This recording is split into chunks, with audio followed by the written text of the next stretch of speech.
Welcome back to Popcorn and Beers. We've got your butter on top. It's a sequel in The Devil Wears Prada Part 2, and of course, Jordan's drunk classic, Set It Off. Let's go.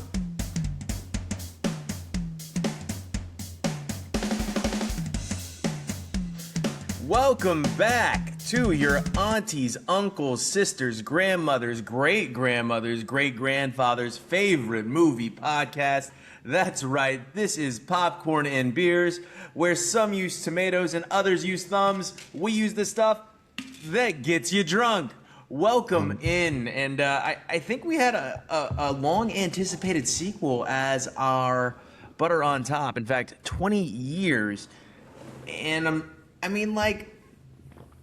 let's just get right into it. Was it necessary? I think should be our initial question. What was a sequel to The Devil Wears Prada necessary? I don't think so. I thought it had a satisfying ending. I've watched now The Devil Wears Prada 1. What did you think of The Devil Wears Prada 1? Because we're going to review that later in the show. It was a cultural phenomenon, right? It's Emily Blunt, right? Is in that? Yes. Yes. Yeah. She's Emily. And that's like her first. Was that one of her first really big roles? That like kind of her breakout. Maybe breakout. Yeah. It's just so many iconic lines and stuff. It's just very. I don't know. It's fine. It never really grabbed me like that. I'm not taking anything away from her talent, Glenn Close, but it's just I'm not. Whoa. No, sorry. Meryl Streep. Yeah. Sorry. Yeah, I guess you are taking away from her talent. I am now. I'm all the way doing it. She just doesn't draw me like that. I don't know. She's one of the greatest female actors, period, of all time. Yeah, I was gonna say. You are burying it. You are burying it.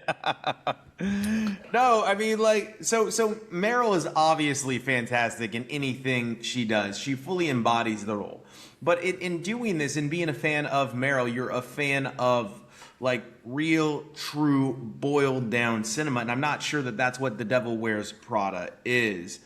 When you bring in someone like that, you expect a tour de force, and I feel like the tour de force comes from Tucci in The Devil Wears Prada, both 1 and 2. He is the secret sauce in these movies that makes everything work. For The Devil Wears Prada 2, we're 20 years later, and obviously magazines are on their way out and have been for quite some time now. And it's the slow death of the magazine industry, and you wonder, are they going to touch this? Are they going to be topical? And they do. And they get into private equity working its way into all things in a predictable way, I would say. A little bit of a drink link, because we had Vanilla Sky talking about magazines. The people will read. Yes, absolutely. Yeah, it's a good callback. Yeah, and in this, it does go over, it doesn't matter what you write. It just matters if it's trending. Is it trending? Is it popular? Are people clicking? Are they liking? Stanley Tucci has a line where he says, "My magazines, my photographs used to be in all the most important people's houses. Now they read it while they're peeing." And it's pretty funny because can you capture our attention while we're on the can? Do you have that capability? It dives into that. It dives into the importance of journalism the best that it can, while not being too overly annoying with it. It's interesting too because they talk about consumerism in this quite a bit, and how magazines like The Fictional Runway have contributed to consumerism and everybody feeling like they have to keep up with brands. And how social media has made an impact on that, and how all that matters is that you're keeping up with the latest brand, with the latest fashion, with the latest thing. And she goes, take this for instance, this $3,000 bag, this makes you something. And Hathaway's character goes, it makes you something. Is that important? Andy goes, is that important? And she goes, of course, it's all that matters in today's world. And that made me really sad. And they continue, and she goes, but now we've made it accessible. High-end retail is accessible. And she goes, yes, if you have $3,000. And she goes, Christmas exists. And I was like, Jesus Christ, this is like on the nose about how these companies think. And I think we've talked about it on this show even, where people are pricing out their consumers. They're pricing out who actually cares about this, and instead trying to bring in influencers that have thousands, and the people that actually care, the people that die for this stuff, can't afford it anymore. They can't even afford to go to school for it because college is so overpriced now. So they hit on those consumerism topics. I love this, though. Don't be negative. Why would I be negative? Is that our disposition now, that we're all just so beat down? And it's kind of funny because that's not the full role. Some of that's my own input on that. Don't be negative. And we all come across negative, and I'm thinking, like, is that just like the millennial disposition now? Are we just like skeptical and negative about almost everything? And do we have a choice? Do we have a choice? Have we been pushed to this where, like, we have been ground down to, it feels good, but something bad's going to happen? Or, this isn't going to end well. And you're like, what's not going to end well? We're at Disneyland. How is this not going to end well? What's going to go wrong? Yeah, absolutely. It's like you find the new latest delicious snack at the store, and you're like, well, I know this has got some kind of chemical that's been banned in 14 other countries, but here in America, they kill us. Yeah. I mean, they really grind us to dust. Even the ticket prices, with my ability to buy season tickets to all these football clubs out in Europe and in America, I couldn't. I don't know if I could. And I make good money out here. I do a big job, and I qualified to do big jobs. And I'm still sitting here like, would it even be worth it, like, to buy season tickets at this point? Or would I just go to the onesies, twosies? Like, it's too much at this point, and it's taken us over. But it also burns us to the end, where does Emily get her revenge? Does Emily get her revenge on Miranda Priestley? And I'm not going to spoil it, but what I will say is I'm kind of scared of where we're going with cinema, because this movie, way too many shots of the skyline. What was the movie that we had? It wasn't Belly, was it? Was it Belly, where we had 9,000 skyline shots? Was that the drunk classic that Josh had? Yeah. And I'm just like, why? I get it. They're in beautiful places. Milan, Italy is gorgeous. I get it, New York. But do we need 30,000 skyline shots in this film? And are we going to now live in an era where there's going to be 10 million cameos in every single movie to try to get people to watch? Because there's so many cameos and so many, like, just randoms at these, like, fashion shows and things like this that I feel like I should know, but I don't, because they're just social nobodies to me, like social media nobodies to me. I think that it focuses on the art of just getting attention again. Like, just get attention. That's all that matters. Attention is the currency of today. And it makes me sad. Again, this is a movie that several things make me sad. The story is okay. We get, of course, a song that is one of the most niche songs of all time in Madonna's Vogue. So we get that. That makes an appearance. The movie is fine. The acting is good. The story's okay. I think that they're trying to touch on a lot of issues within our societal climate that are pressing, that need to be addressed in a humorous way. Does it hit the mark like the first movie did? In some places. It's a popcorn and one. For this one, it's almost like with the success of Sex and the City, the movie part one, why did you make a part two when nobody can afford the shit in part two? Nobody can just hop on a plane and go to Dubai. Well, with this, I got a lot of that as well. Like, the movie gives a lot of feeling of, like, let's do better, I can do better. And then it's like also the weight of, how could I ever get there, no matter how well I do? Like, unless something catches attention on TikTok or Instagram or Facebook, how could I ever get to where these humans are? This is an elevated atmosphere. And that's kind of, I don't know if you remember that from the Sex and the City movie too, that's how that hit a lot of people, because it came out during a recession. And right now, with everything where it's at, with prices where it's at, I don't know if this was the right time to release a movie like this. Yeah, it's this gross celebration of wealth and opulence, and you're poor, and why aren't the poor people buying from us? Yeah.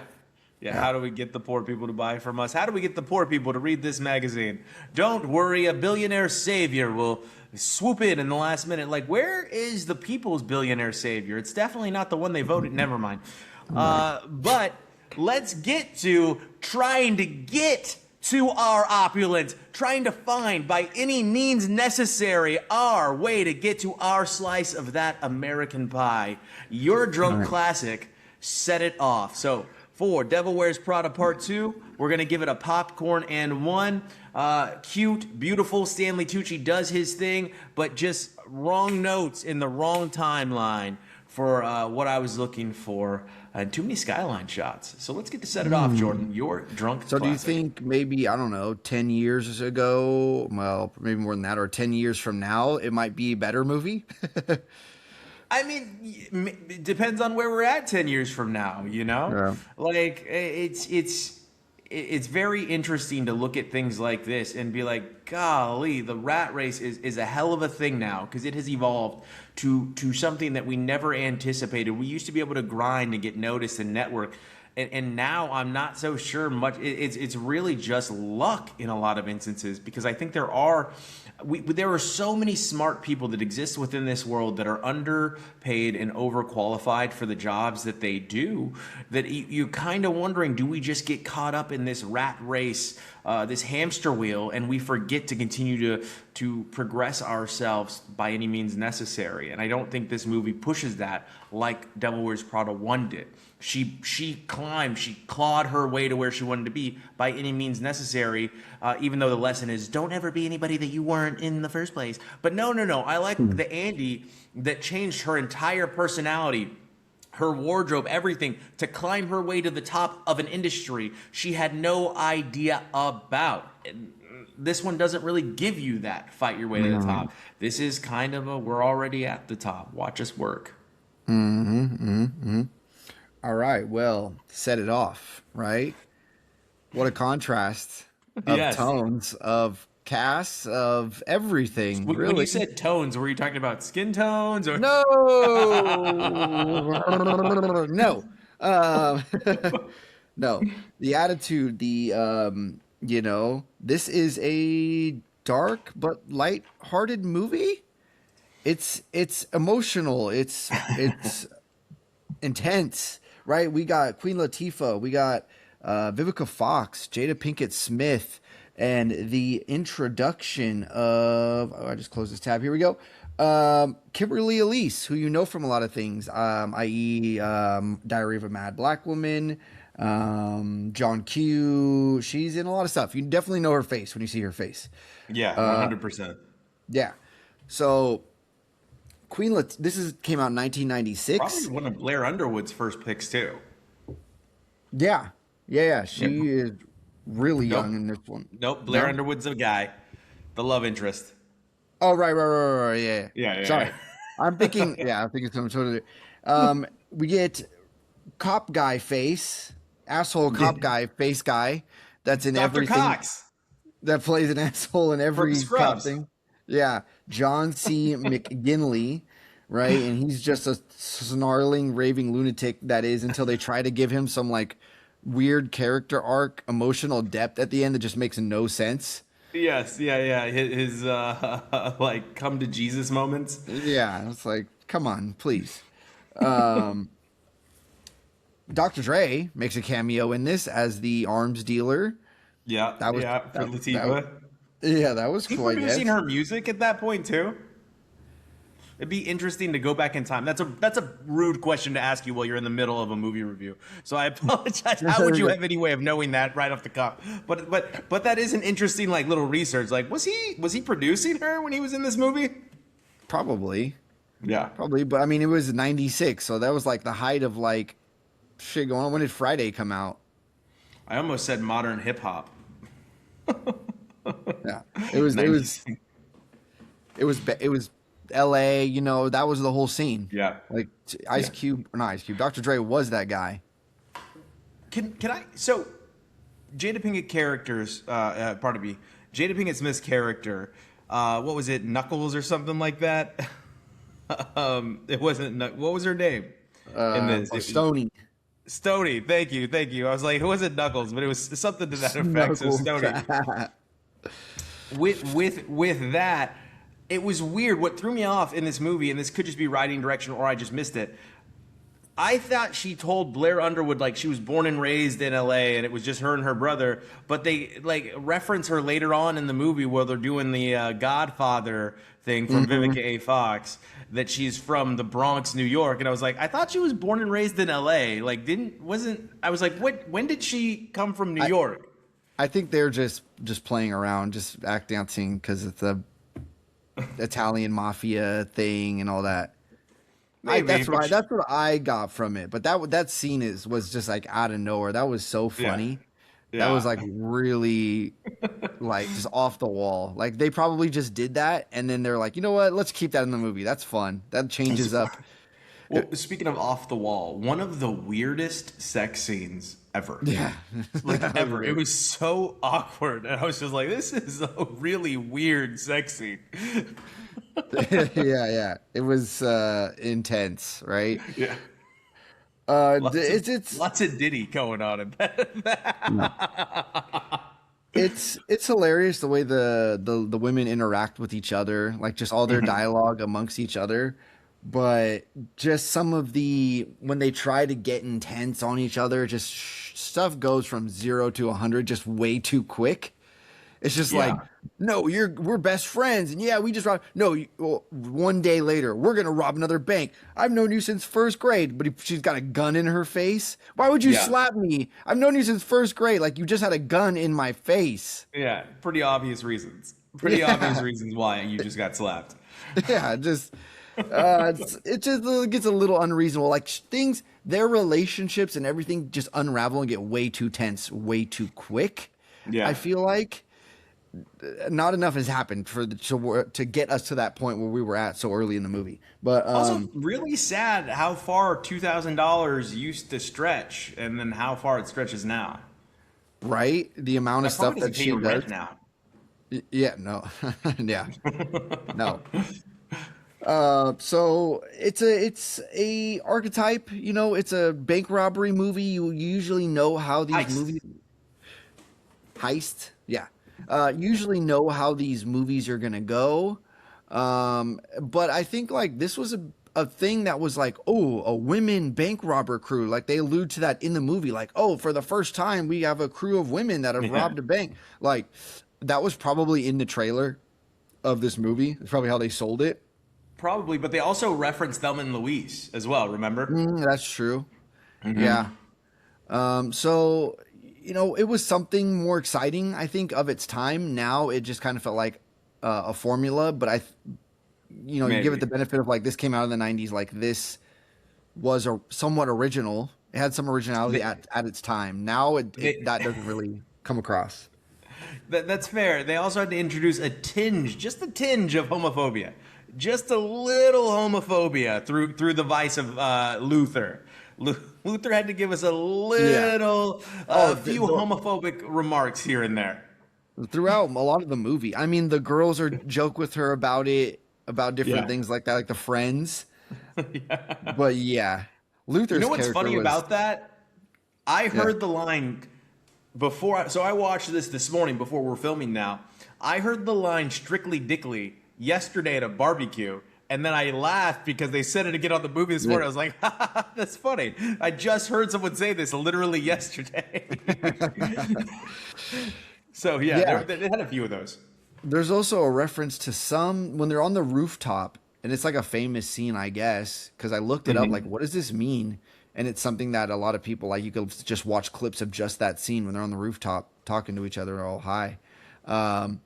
And she calls her something like, you start looking like Miss something something. And I was like, what does that even mean? What is that reference? And it was just like some inside joke that they had on the thing. And I'm like, I kind of don't like when they do that. You want to be a part of the joke? You feel left out? Exactly. Like why as an audience member am I getting left out of jokes? And just a lot of the cop procedures that they do. By the way, the line at the end, is this what's the procedure when you got a gun in your face? That was awesome from Vivica Fox. Yeah, yeah. That was super awesome. But at the same time, a lot of the procedures that the cops do, like there's no like what about Crossfire? Like there Yeah. a lot of Why are times they're they in just a circle while they're shooting her little brother? yeah, and then like they're shooting the car, Queen Latifah, Yeah. and they're just shooting at each other, and then The they end up bus of the tourists bus stop, exactly. There's a bus like right behind them. which is that's another thing that's so ridiculous about this movie. I'm sorry, but she is the only black person on that bus. Did you see? Yeah. She grabs the little hat, and she's also the youngest person on that bus. And I was like, it's pretty clear she's there. Like, Yeah. there's only one black person on this tour bus, and there's only one young person on this tour bus. Like, and I'm sitting here like, how is he the only cop that looks up and be like, oh, there's the other one? Yeah. And why wouldn't you hide? Yeah, that's what I put that in my notes. I was like, she's just clearly staring out the window, just hey, here I am. Yeah. No sense. But man, Queen Latifah, she puts on the like scary face when she's in the lineup on that lady. Yeah. Like that's like Ice Cube level like snarl. Like, that was good, and she was intimidating in that. I really liked. She did a fantastic job in this movie. Yeah. I thought, this was an excellent. This is an all-time great ensemble. Like the chemistry that they all had together, it's so believable. Like these were childhood friends, and it was great. I love it. It's fun, but it is a tragic movie. It's a tragedy, really. At the end of it, I give Set It Off. I'm gonna give it popcorn in 1. That's fair. I think a popcorn in 1 is fair, especially if you put it in the prism of time, the time it came out.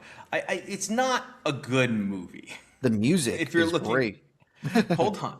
Sorry. If you're looking at it from a great film's perspective, that's not what it's for, though. It's there to expose injustices in hiring practices, firing practices, how they presume someone's guilty or innocent based on the color of their skin.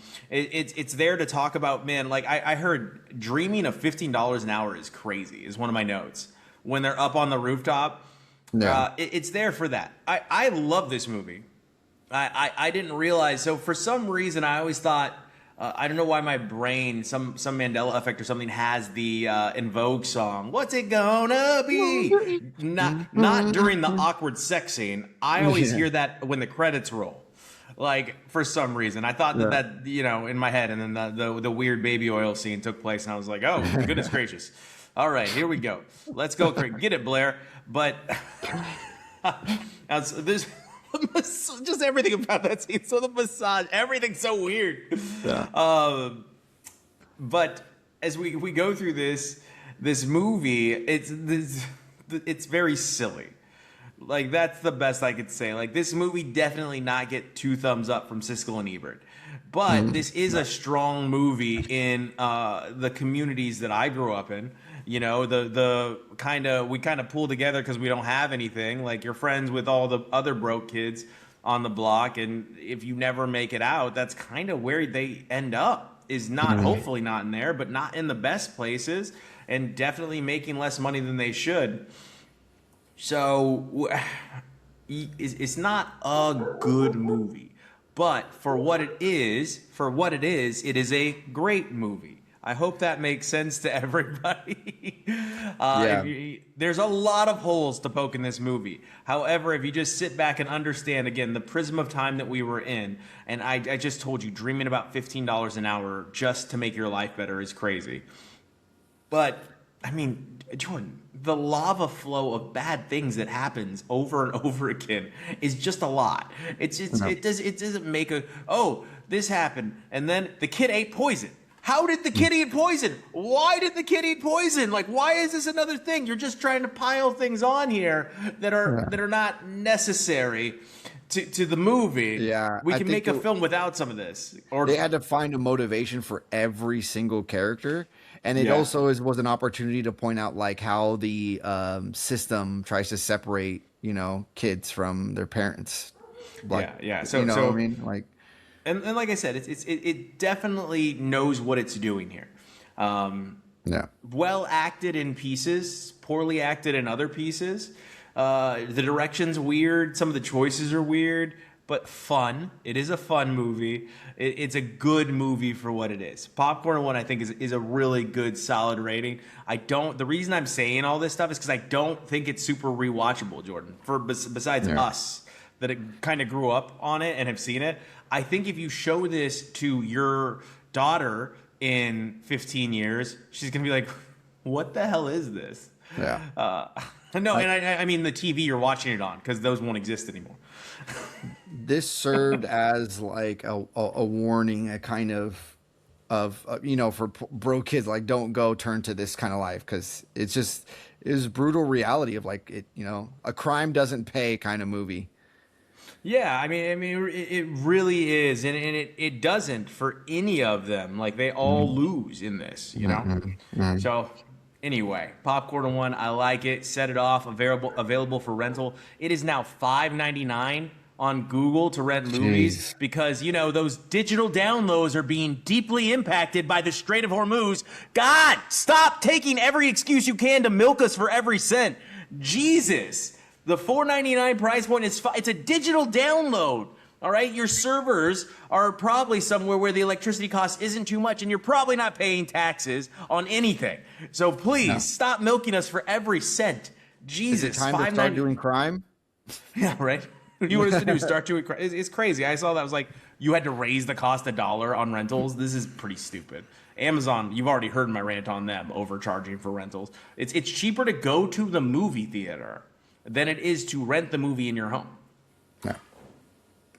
Yes. Anyway, what we were watching. So, as I said, Devil Wears Prada Part 1. Northwestern grad believes that she is too good for a fashion magazine. And what happens? She gets put in her place quickly. And in doing that, she has a change of heart and realizes she has to be someone else, only to be assisted by the amazing Stanley Tucci. That is the premise for this movie, and I talked a lot about it in my review of The Devil Wears Prada Part 2. But this is really a cult classic, and probably if it wasn't three guys doing this show, would have been a drunk classic already. Okay, this movie was 20 years old. The Devil Wears Prada, 20 years old. So that really throws me off, but you're right, it's super quotable, and it was a cultural phenomenon, even quoted in multiple television shows to include The Office. However, I was made to believe that Miranda Priestley is the villain. She is not the villain. She is more like J.K.'s character in one of your drunk classics, Whiplash. That's kind of who she is. Like, I'm not going to tell you you're doing a good job. Earn this shit. All right, and I'm kind of okay with that. But again, maybe I'm beaten, battered, and bruised because I'm an older millennial. Like, maybe I'm used to that. Like, I don't need good jobs. What does Tucci say? Your need for validation is sickening. So I mean, I get that. I don't know if you get this because you teach now, but I get that a lot from like younger Gen Z and Gen Alpha. They really need to be validated in a lot of things they do. So I think this movie could really slap. Or they really need to be, you're doing so great, or that's so good. Look at you dance, copying somebody else, not doing anything original. It's so amazing. Anyway, so with this, I like the Meryl Streep line. You made your choice. Go ahead. Like, I love that. I love that line. It's true. Like, I tell people all the time, like, stop acting like you didn't have a choice. Stop acting like you didn't contribute to the actions that are occurring right now.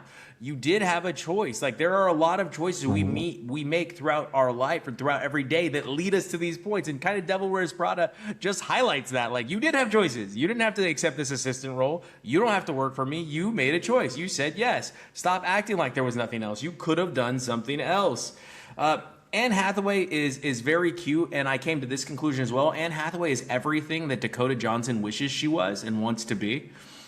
Ooh, wow. All right. Sure. Like, we settled for Dakota Johnson because Anne Hathaway was unavailable in a lot of films. Wow. You've got some anger built up somewhere. I don't know. I just don't think Dakota Johnson is a quality actress. I think she's a Nepo baby.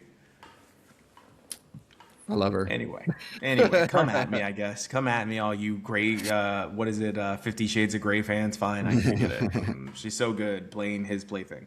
Anyway, how about how long has it been since you've seen The Devil Wears Prada Part 1, Jordan? A long, long time, and I think I've only seen it like 1.5 times. 1.5 times. Okay, so with The Devil Wears Prada 1, there is some grooming going on in this movie by Simon Baker. There's a little bit of grooming by his character, kind of like, I'll get the Harry Potter manuscript for it. And he's constantly flirting with her, like, she knows what's going to happen. Like, stop it. She's not that naive. She's a Northwestern grad. If you continue to hang around with this man, you're probably going to sleep together. Oh, and guess what happens? Anyway, I didn't like him. I thought he was kind of a slime ball. Playing Christian. I think Christian Thompson is the full name of the character. But with that character, I guess it had to happen to, again, help. I almost called Adrian Grenier Chase Hammond because of the character he plays in Drive Me Crazy. But like, they had to have a split. Like, and I don't. Also, her friends are dicks. Like, her friends are dicks in there. Be true to who you really are. This woman is making moves. Like, be proud of her. And she's bringing you $3,000 Prada bags and stuff for free, just giving you all these. And you're treating her like, well, you used to be a different person. I got news for you. College people that dated break up all the time. If they break up, they break up. Why are you trying to get this woman to bring herself down from an elevated status to be who you think she should be? She's doing great. Yeah. I don't know. I don't like that stuff. I agree. I hate that. Especially, I just hate it in movies. Like, Yeah. come on. Yeah, I don't like it. Anyway, Popcorn and 2, though. This is a fun movie. It is adorable. Anne Hathaway is irresistibly adorable. Emily Blunt, Meryl Streep are easily hateable. And, of course, Stanley Tucci is the man in The Devil Wears Prada. If you're looking for something to satiate... Yeah, and everything. And everything. If you're looking for something to satiate your sweet tooth, but give you a little bit of substance, I think The Devil Wears Prada Part 1 is there for you. The next one I'm going to do, Jordan, Wakanda Forever. Wakanda Forever. I was putting this one off for a while because it makes me sad. The opening is one of the saddest openings in Marvel history. Of course, the mourning of Chadwick Boseman in film form, and of course they dedicate the movie to him. But they pass the torch over to Letitia Wright, and I forget this is our first appearance of Ironheart. I forgot about that. So we get that, and also it's the introduction of mutants to the Marvel Universe with Nimoy. He's a mutant. He's our first mutant. Now, wow, this is a celebration of not just women, but multicultural environments finding success. Also, those that have been driven away by their colonizers, as you see with the opening of Nimoy's character, where he sees the Spanish taking over their lands in what was once Mexico, and utilizing the Mexicans as slaves, and he attacks the Spaniards. It's another take on, hey, like it's interesting to look at. It's not just one culture that was colonized; it was many cultures that were colonized, and we can't forget that. It's also a celebration of how not just women, but diversity can bring us all together in a way that can lead us to succeed. And if we refuse to accept and embrace that diversity, we are doomed to try to eliminate, and all we will eliminate is everyone. So it's good. It's great. Obviously, Ryan Coogler is one of the best directors around right now, as we saw from the performance and the performance of Sinners at the Oscars. Wakanda Forever gets a popcorn and 2. Popcorn and 2 from me. Good film, not perfect. A lot missing, could do a lot more, but the Black Panther universe continues to be one of the best universes in all of Marvel. Jordan, what were you watching? I watched something called Stands. It's not a biopic exactly. It's not really a documentary. It's weird. It's a weird kind of meta documentary on Eminem, because it's really about Eminem fans, right? Who we got this word that's in the dictionary. It's in the lexicon now of a rabid, almost obsessive fan that we now call stans because of the song by Eminem. Right? And because Eminem has some of the pretty out there fans as far as, like, especially as far as rap music goes, you know, every kid in the late 90s, early 2000s was wearing the white t-shirt and had bleached hair, and Blue all that. jeans, baggy blue Yeah. jeans. The whole look, right? Um, it's follows like maybe 10 different fans a little bit, but it really goes in depth on a few of them that are really out there. There's some lady who has like the Guinness World Record for the most Eminem tattoos, and she's That's just got like wild. a bunch of portraits of him, and his album names are tattooed all over her, and like all this stuff. That's out there. There's yeah, there's some French guy who looks like he honestly he looks a lot like him. He dresses up like him. He goes places and gets mistaken for him.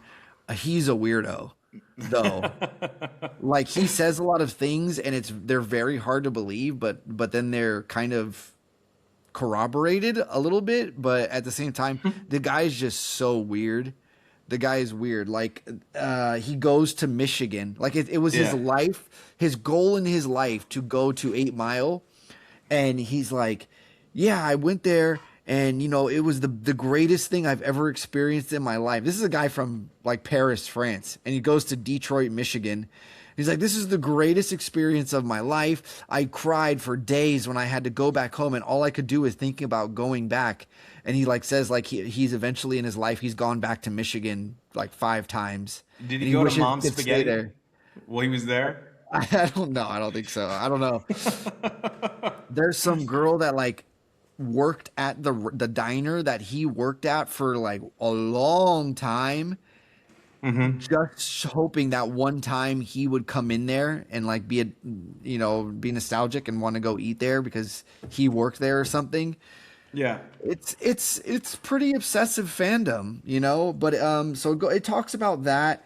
Like it plays into how his fans, how they use him for like mental health therapy because of his experience that he relays through his music and his kind of Yeah. evolution of who he is and how he's not really this misogynist, homophobic guy. It's all just I don't know, it's all just an analysis of terrible people, really. Like he's just poking fun at misogynists and homophobic people. He's not really one. He's very flawed and he cares a lot about people, and it's like Well, now he grew up and evolved. Like there was a Yeah. lot going on when he was around. There was a lot of stuff surrounding him and Yeah. Christina Aguilera and Britney and Spears homophobia. Like there Yeah. was a lot going on back in the day. Yeah. Yeah, it's definitely he wouldn't exist in today's time, really. He Yeah. had to evolve. Um I don't like his stuff like later on when he had his kind of evolution. Like it strikes such a D-bag tone. Like just I'm not afraid to take a stand. Everybody, oh god, it just makes me cringe so He's hard. still it's a mix though. There are some bangers and some non-bangers. Like it's hit and miss. But I think that's most artists today. And unfortunately, when we put a lot of these artists on this pedestal and we expect them to continue to be who like play the hits, play Freebird. They're not gonna always play Freebird. They're gonna evolve and be different because he does have some bangers here and there. Yeah. Yeah, there's one fan I forgot to mention, a trans man who actually when they made the transition changed their name to Marshall. Like, yeah, Eminem fans are extreme to say the Yeah. least, Yeah. but hey, whatever helps you get through, this, as you were mentioning earlier in the show, this, a lot of them are millennials and all that. It's like this burnout, this nihilistic kind of thing that we're all just trying to navigate. It's like, yeah, hey, if it helps you get through, but I don't know if Yeah. I'd go that as far as a lot of these people do. Yeah. And I think he at the end ends up coming out and like meeting several of them, which was like cool. He's a very kind of reclusive guy. He's a fascinating guy, honestly, because he is like very reclusive but he's like, you just have to think like, God, this guy is filthy, filthy rich. Like, Yeah. And he's still a producer, so he's still signing artists and making money off their gains. yeah. But he just doesn't present that way. You know what I mean? As this mogul that he kind of is. He's interesting. He's an interesting guy. Yeah. it doesn't go too much into his life. It's really tries to stay on in his fans, but it has to connect certain things. But it's like, just go watch 8 Mile, go read his book. Go. There's a lot of other things where if you really wanted to get the Eminem story, you could. Yeah. But it always just feels like there's some parts of his life that which is cool because it's genuine, that he keeps to himself. Like the real details, the real deep, dark stuff that happened, you know. So, Stans, I give this documentary a popcorn. Okay, all right, just a Yeah. popcorn for Stans. I think I saw one trailer for this, and it didn't really pique my interest, so I never even saved it. But I knew exactly what you were talking about when you said you watched this. So more your realm than mine, probably. Yeah, And then the documentary I'm currently watching is probably more my realm than yours. So, so, so these things happen, and it's good that we have such a juxtaposition here on the show, so you can review things like this. Yeah. I watched Funny AF. This time it was the next 2 episodes. The one I'm primarily focused on is the roast of Marshawn Lynch. It's very interesting to watch beginning comics who don't really know how to roast, or it's not their specialty, go up there and do their best to roast. But there are some really funny characters here. Like Winston is one of my favorites. Olivia is fantastic. Caitlin Palufo, if I said her name correctly, and Osama Sadiq. Like, I don't know how they're going to choose, because these people are consistently funny throughout this, and they nailed the assignment as it pertained to the roast. It was also funny to watch how many people just tried to avoid roasting. You know, they just hit Kevin Hart over and over again because they built up that rapport, that relationship with Kevin Hart. They felt comfortable roasting him, but they forgot the assignment, or they didn't do the assignment. It's interesting to see people, some of whom are very polished comedians on the circuit of like doing stand-ups, doing open mics and things like that, go in and bomb so badly. I'm not saying they all bomb, but like there was a lot of them, when I'm saying bomb, that did not even like touch Marshawn. I'm like, it's his roast. You're roasting him. You're not roasting everybody else. So with this, I'm going to give this a popcorn and one. It's fun, but again, like I said last week, it's really interesting to hear from the comedians that did not fall asleep in the silk sheets every night and haven't gotten used to that level of performing, because they're really digging deep and writing well and putting together well thought out jokes, and they're really funny. It's not I'm richer than you. It's, hey, I'm just like you. Isn't this funny observational comedy? Or, hey, I'm kind of a weird person. Isn't it funny that people like me exist and I think like this? Like, those things are funny to me. Those are the funny things. I think people need to understand that. Go back and write better. I don't need an insight into your rich life. I would like to laugh for an hour, not think about how you're better than me for an hour. All right?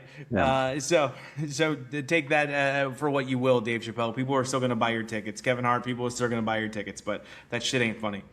And the people that think it's funny, it's not a well thought out, it's not a well crafted joke. It's just them being lazy and drawing from their life that is no longer like your life.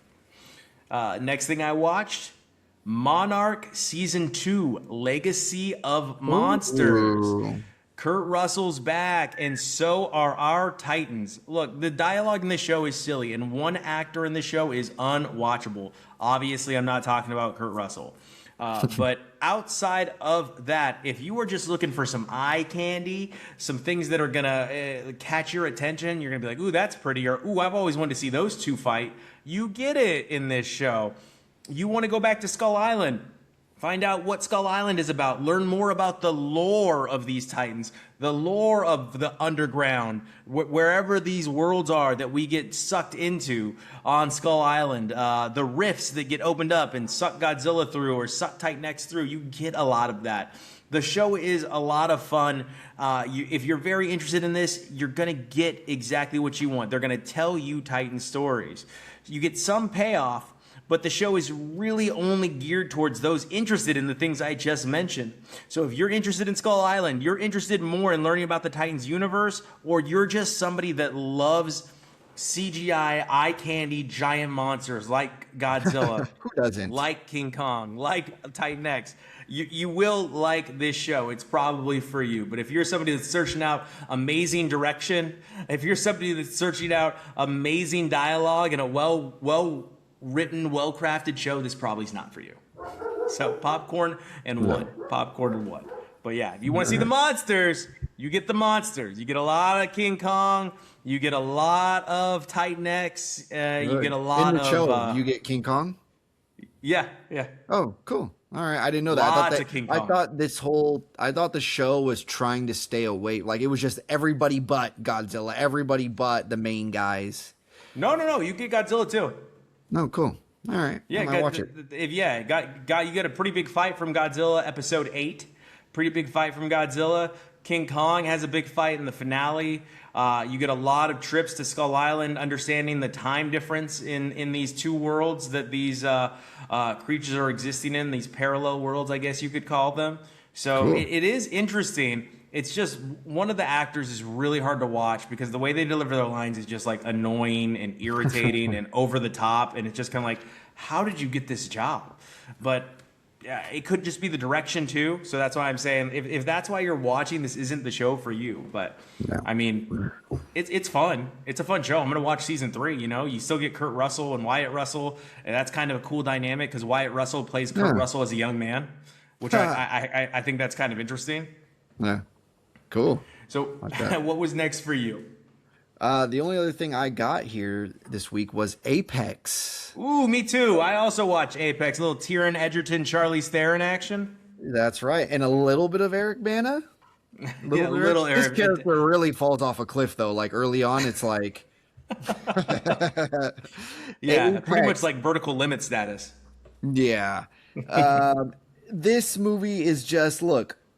Old people can do extreme, but this is like, it's extreme in the way that like a new Doritos super spicy nacho flavor is like no product placement. I promise we're not getting paid, but we'll take it. Yeah, whatever you want to do, Doritos. I like Doritos here and there. Yeah. Yeah, in that sense, like the whole time I'm just thinking of the Harold and Kumar, the knucklehead douchebag guys that are following them around, bullying them with their extreme cheddar. Like, that is this whole movie. This whole movie is like a serious take on Hot Rod when they're falling down the hill for like 30 to 15 minutes, just rolling down a hill for a long time. Like that is It this definitely movie. has silly to it. Like it's very serious but silly. There are a lot of silly. Yeah. Who doesn't want to just go out? Is he crazy just because he wants to go out and do a little naked rope swinging to some horny techno music? Isn't that the life that we all envision for ourselves? Right? Yeah. It's probably filled with crocodiles and poisonous snakes in Australia. Yeah. But look, Australia is beautiful. Yeah. I would love to go travel there and see some nature and all that stuff. It looks like a really beautiful place, and they do shine a light on that. It's just that you don't get enough Taron Egerton. He's fantastic. He as a psycho in this movie, like very Cape Fear kind of vibes. Like how he, what also reminded me of was Split. Yeah. McGregor. Yeah. He how he kind of slinks into the cave, into the darkness, and you don't see his face, and just the lighting, the tricks that they do with the lighting and color tones and things like that with him is really, really excellent. The jerky twist was a lot. That was a lot. Yeah. They do a little bit too much. They get a little comic book villain with him, kind of his lair and his weird stuff that he's got going on. It's like, come on. The weird things he's into or that interest him, and the teeth was a thing. I was like, I don't feel like that was fully necessary, but okay, all right. It wasn't quite explained enough. Yeah. There's a lot of reaches for things that just aren't. It's like, okay, I guess we're, it's just like, let's make him a little bit more crazy. Let's make this a little bit more extreme, I was like, what is he? Is he Mowgli? Is that who is running through the woods here? Is she being chased by Mowgli? He just fully grown up and just went full psycho because he was raised by wolves? Yeah. Rock climbing and all that, like that's freaky. I don't like heights, and like that's literally my worst fear. Like I couldn't. It's a hard pass for me. But the kayaking looked awesome. Okay. You Yeah, go down a river that you have no control of, but you won't climb a rock that you're tied into. fair enough. Water going over waterfalls and all that. Yeah. It, why does going over a waterfall seem like the funnest way to die? I don't know. What it was, something happened, one of the deaths, I don't want to spoil it, but like I was like, I feel like I'd be okay with that happening. I mean, it sucks because the person gets knocked out like instantly and then dies. And I was like, that might be the way to go. Like cracking your head really quick, you're knocked out, and then the second thing happens, you're like, okay, like they were asleep. They were Yeah. out. Like they didn't Yeah. even know they were about to die. It was just I almost gave away how they died, but they were just dying, and I was like, that might be okay. Yeah, and she's like, "Oh, I didn't even know if he was actually dead. If I could have saved him." And it's like, I'm pretty sure he was dead. Pretty That's- clear cut dead. Yeah, he was pretty dead. Like, sorry, yeah. I don't. I think we'll get some stupid part 2 to this sequel. I feel like think? I think so. She's just gonna be like this vigilante of extreme psycho vengeance. I don't know. I don't. You don't So, think so? this is a take on the Deadliest Game. So I don't think Yeah. you can do a sequel to the Deadliest Game. Like you're gonna get like The Pest, you know. I love that movie. God, I love that movie. So Future you're gonna drunk get. classic. You asked for it right now. I just reminded you of it. You're like No. But, That's yeah. I mean, definitely. like I don't know that you could do a sequel. Like it would be stupid. Oh, believe me. Come on. They're gonna. I can see it right now. Look, I'll write the movie for you. They're gonna take her. She's gonna go to some island undercover on some rich guy's island, and they're gonna, have a competition. And little does he know that she she's chasing been here Epstein? before. I don't know. So Apex, it was entertaining. I give it a popcorn and 1. It was visually fun too. Like you Yeah. said, Australia is very pretty. The rocks are very pretty. I don't like this obsession with green screen backgrounds right now that people got going. I think they believe they look better than they are. They don't look that great. I don't like the green screen backgrounds. I prefer the close up and then the pullback, so that way we could see where she's at. But like green screen in the background, I'm not a fan of that. Tiernan Egerton is fun in this. The shock and awe is interesting. I'm not gonna lie and sit and be like, oh yeah, totally expected. Like no, they do a decent job of the shock and awe. Like oh, that's a good psychopath story right there. Like if I'm gonna have a psychopath. Not terrible. A little bit of Hannibal action going on over here in Apex. Okay. And you get that. You also you get the monologues, the psychopath monologues. I did think it's funny. His character is so disillusioned and so insane. Oh, you broke me leg. Like, yeah, no shit. In my head, I was like, why did she not hold him under the water? Like, Yeah. why is the broken leg the option? Why are you not drowning him under the water and then pull him up? Like, if you could stand, you can crawl. All right. So I was shocked by that. I couldn't believe it. I was like, this movie's over right now. Just right now. You'll figure out how to get out of those chains later. But like right now, it's done. You don't have to let him breathe again. He's passed out underwater. Go for it. But I guess if that's the case, you don't get that very visceral ending that we get. Yeah. At the end of the movie. Yeah, Popcorn and 1 is good. Popcorn and 1 is good. It's not bad. It's a fun movie. It's a fun take.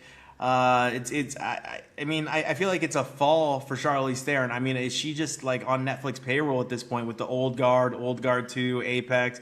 Like, is this who she is? Because this is an Academy Award-winning actress that has a lot in the tank. And it makes me a little sad that she's not getting those big roles because I do see her as an extremely talented person. Yeah, she just is going to do a lot of movies where she does extreme sports now. Is this the way now with like Tom Cruise? Is this the Tom Cruise archetype? This is how we stay young, Yeah. right here. All right. Well, speaking of staying young, I watched a movie called Outcome on Apple TV. New release starring Keanu Reeves, Cameron Diaz, Jonah Hill, another friend character, the actor I forgot. But we do get some cameos from Drew Barrymore, amongst others, like Martin Scorsese. That's a lot of fun. But this is a morbid comedy that shows that even though something can be star-studded, it may not be good. And its pursuit of following star Keanu, in its pursuit of following star Keanu Reeves around trying to suffocate an attempt at extortion, the film proceeds to be all over the place and tells so many different stories. One of classism, one of friendship, one of successful separation from others, one of the sad top of fame and what it actually looks like and what it takes to disconnect from your audience and from your friends.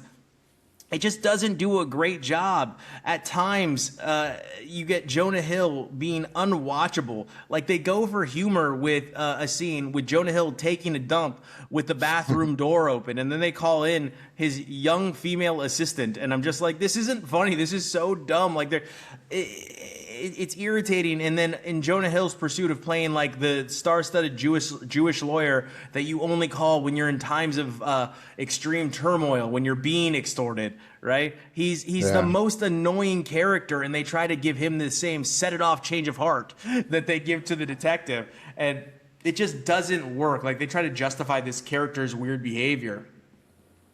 I wasn't having it. It wasn't for me.